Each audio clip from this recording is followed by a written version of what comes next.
when I think of stronger together, I think not only of our staff in parole and our staff in facilities and here at central office, but I also think of that network that we have out in the community of providers or shelters or nonprofits that work with our staff to help align the services and resources necessary to help these returning citizens be successful. So I think it's beyond just our staff stronger together. That's my feeling for it. And certainly I think our technology has helped us connect better. You can get on a Zoom call now and Zoom meeting and staff somebody who's about to release from prison and talk about needs and what the plan is. And so I think that helps. I think the experiences that I had working close to parole 16, 17 years ago, I think that gave me a good foundation. And now I see it from a different level, right? I have a different perspective now in the role that I'm in.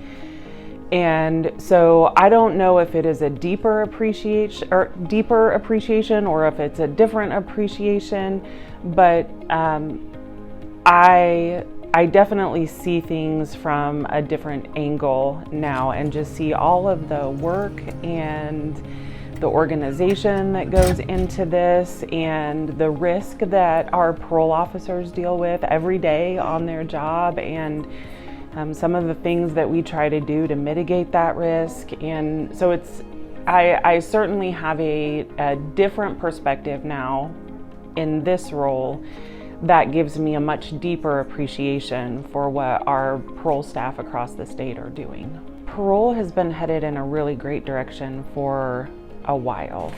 And so when I came on board in this role, really I get to just carry on a lot of the really great work that's happening.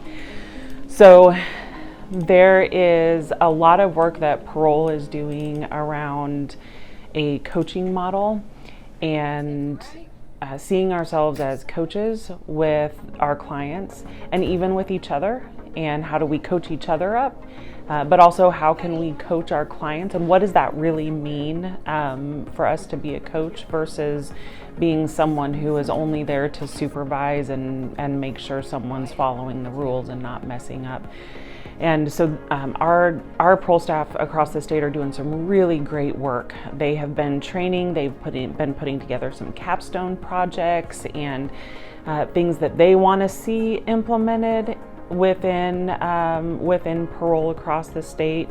There's been a lot of other coaching up of some of our parole staff when it comes to case management tools and how we interact and how we really even just in our day-to-day interactions, how do we address the risk for a particular client that's there with us.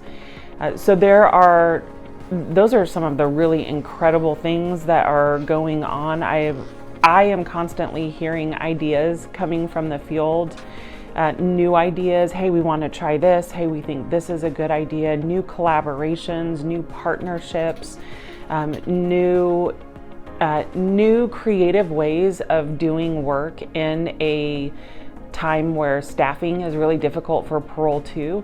So their level of creativity and, hey, we got to get this done, but we don't have the normal amount of staff to do it.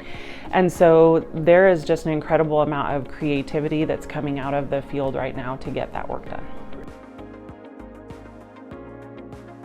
We've had leaders in the past that say, we can replace you. You can replace the position, but you can't replace the person. Like some of those that you have interviewed, some of my staff, like Sherman Davis, for example. You can't replace Sherman Davis.